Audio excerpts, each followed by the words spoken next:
Welcome back to Ready Player None, the only podcast that says Mandor hand up Cardor. Previously, the Gunters became the Gunted, as Wade discovered IOI's plan to kidnap Artemis and Shoto in real life. Having escaped from indenturement and found an internet cafe, he reunites with his horrible friends in H's basement. This is Chapter 32. And so the backpattery begins.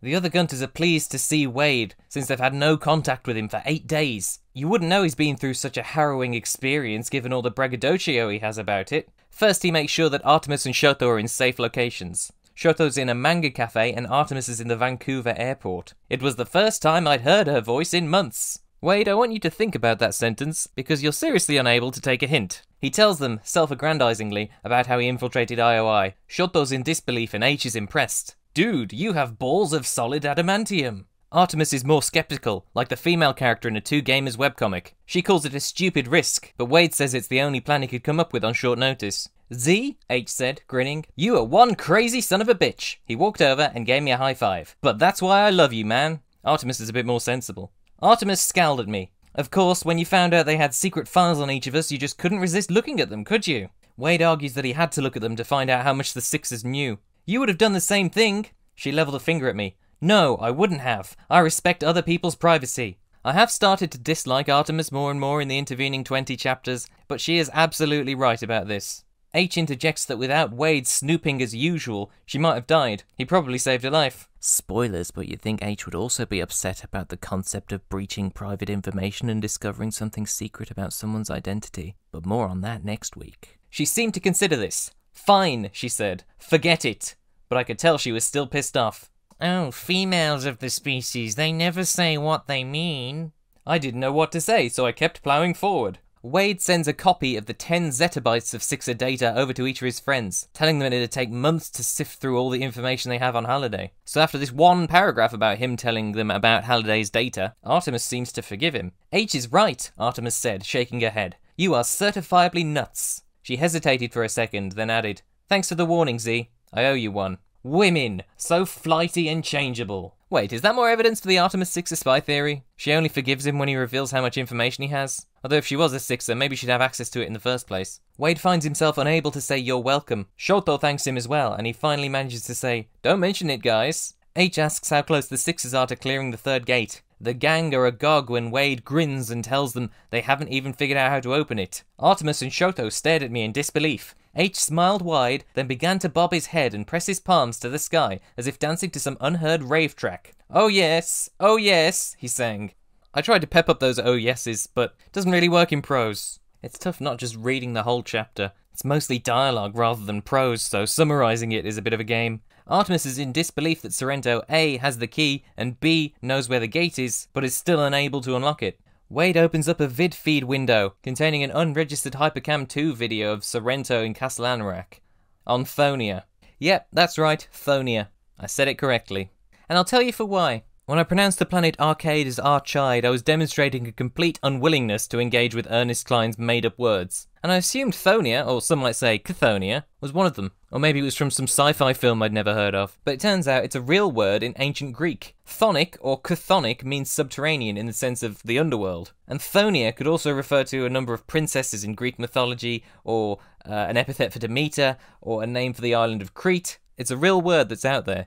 And on one occasion, saying it like Thonia, I made the crack that I'd seen Welsh words that are easier to pronounce. That was supposed to be read as a joke about my own limitations. I mean, you've heard me speak, it doesn't sound good at all. For every outtake I leave in at the end of the episode, there's 6 more that I have to delete. It was a joke about my own linguistic shortcomings, but it came off as sounding like I was upholding the cultural prejudice against Welsh people that exists in England. And for that, I'm sorry. And I'm also sorry to any ancient Greek scholars out there in the audience. I'm not here to make fun of anyone's cultural history or nationality. I'm here to make fun of one particular man who deifies things from his childhood and won't go outside. So that was just an extended sidebar I needed to get off my chest. Sidebar in a sidebar? When he picked the name Thonia, I was expecting the K at the start to be the Greek letter key. You know, because the keys. And Keyblades, Kingdom Hearts. I'm getting far too far away from the point. The point is, this video shows Sorrento entering Castle Anorak. Wade narrates the vid feed. I don't know when he had the chance to watch it. The door's automatically open for anyone who's got a copy of the key, but the actual large crystal door in the castle foyer doesn't open. There's a keyhole in it, and it's emblazoned with the words charity, hope, and faith etched into the surface. In the video, Sorrento tries every combination of inserting and turning the key and reading the words aloud that he can think of. None of the advisors talking into his ear have any idea either. In general, the Sixers have got hung up on a biblical connection. 1 Corinthians 13:13 is a Bible verse that contains the words charity, hope, and faith, and those are also the names of 3 martyred Catholic saints. Morons, H said. Halliday was an atheist. Artemis wonders why charity, hope, and faith sounds so familiar in a way that she can't place. Wade, of course, already knows. He encourages her to say them, or rather sing them, in reverse order. Faith, hope, charity, she said. She repeated them a few times, recognition growing in her face. Then she sang, faith and hope and charity. H picked up the next line, the heart and the brain and the body. Give you 3 as a magic number, Shoto finished triumphantly. Schoolhouse Rock, they all shouted in unison. What, the Jack Black film? What's Schoolhouse Rock? Oh, is this a thing about the American House of Congress? I'm tempted to say that having your plot revelation based around United States legislature is the final insult, but I'm sure there are more insults to come. See, I said, I knew you guys would get it. You're a smart bunch. Wade there being a condescending prick as usual. The lyrics are apparently from 3 is a magic number, a song from Schoolhouse Rock designed to teach kids their 3 times tables, though I'm just thinking about National Lottery television adverts right now.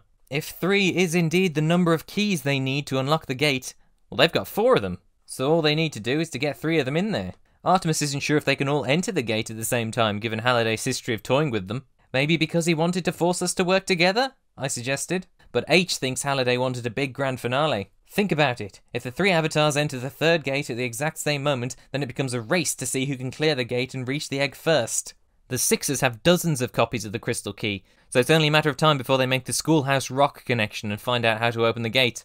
When Artemis exasperatedly asks how the Sixers managed to get that far on their own, Wade quips it was by cheating. Oh, that's right, I keep forgetting. She grinned at me, and I felt my knees go all rubbery. Ugh, could you not?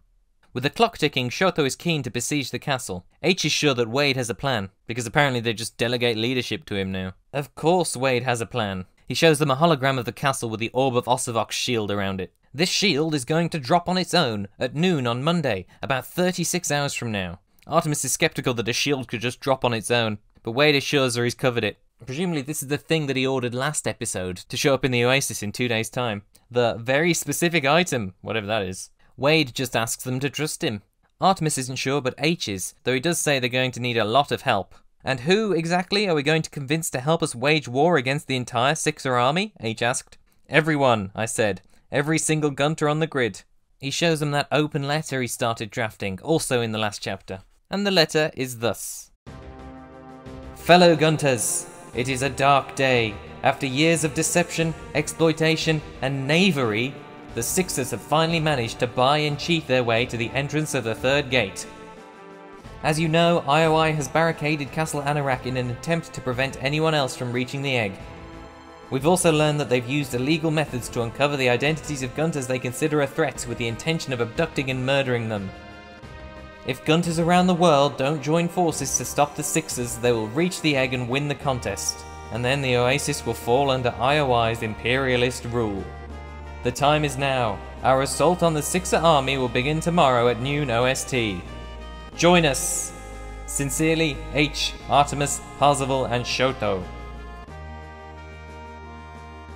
If you received that, would you be stirred?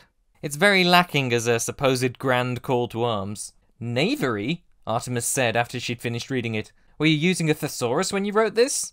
H, on the other hand, actually says, me likey. Embarrassing. The gang is convinced, though. Every other Gunter on the grid has already given up, and this is the last sliver of hope they need. Don't you think most people would rather see one of us win the contest instead of Sorrento and the Sixers? H says they'll have to spread the letter like wildfire. Oh, they'll show up all right, Artemis said. But how many of them will actually fight once they see what we're up against? Most of them will probably set up lawn chairs and eat popcorn while they watch us get our asses kicked. Wade says that's a possibility, but they don't actually need to win the battle. They just need to get inside the castle. H says they have to make sure 3 of them at least make their way in. Correct, I said. So we should all try extremely hard not to get killed. Artemis and H both laughed nervously. Shoto just shook his head. Read the room, Wade. His brother just died. The boys all agree on the plan, and sensible female Artemis has no better ideas, so she's in as well. So they make arrangements to spam everyone with this letter. Nothing to worry about, apart from the fact that Artemis and Shoto are now homeless and logging on from public internet. I can't fight a war from here, much less try to clear the third gate, and I don't have anywhere to go. Wade breaks it to him that he's homeless as well. I've got an RV, H said. You're all welcome to crash with me, but I don't think I can make it to Columbus, Vancouver, and Japan in the next 36 hours. I think I might be able to help you guys out, a deep voice said. Here's a twist for you. We all jumped and turned around just in time to see a tall, male, grey-haired avatar appear directly behind us. It was the great and powerful Ogden Morrow's avatar. He didn't materialise slowly the way an avatar normally did when logging into a chat room. He simply popped into existence as if he had been there all along and had only now decided to make himself visible. Have any of you ever been to Oregon? He said. It's lovely this time of year. End chapter 32. There's a twist for you, but looking at the facing page, we'll get into that next time. Another talky chapter for you, so consequently one that was difficult to summarise. But at least you've not been subjected to as much of Ernest Cline's idea of friend banter as I have. Things are finally starting to come together. A lot of the dialogue has reiterated some things that we're already very aware of from previous chapters. In that way it seems repetitive, but there's also some things I think could have stood to be repeated. For example, they bring up the idea that the Sixers have dozens of these crystal keys. It was only mentioned once, way back in chapter 9, that the keys are non-transferable. You know, in case someone drops it and you can steal one, and I feel like that little factoid could have stood to be repeated.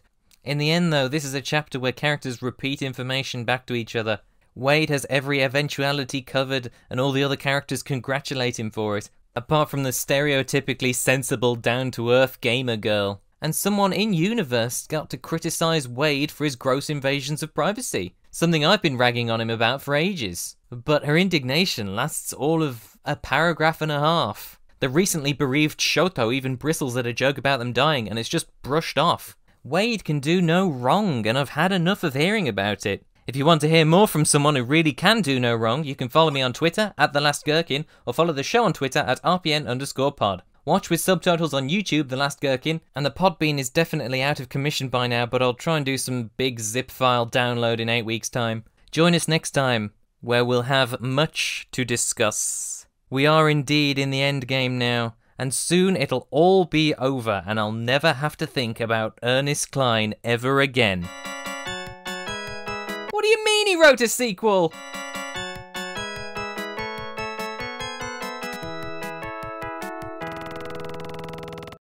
For every outtake I leave... There's one.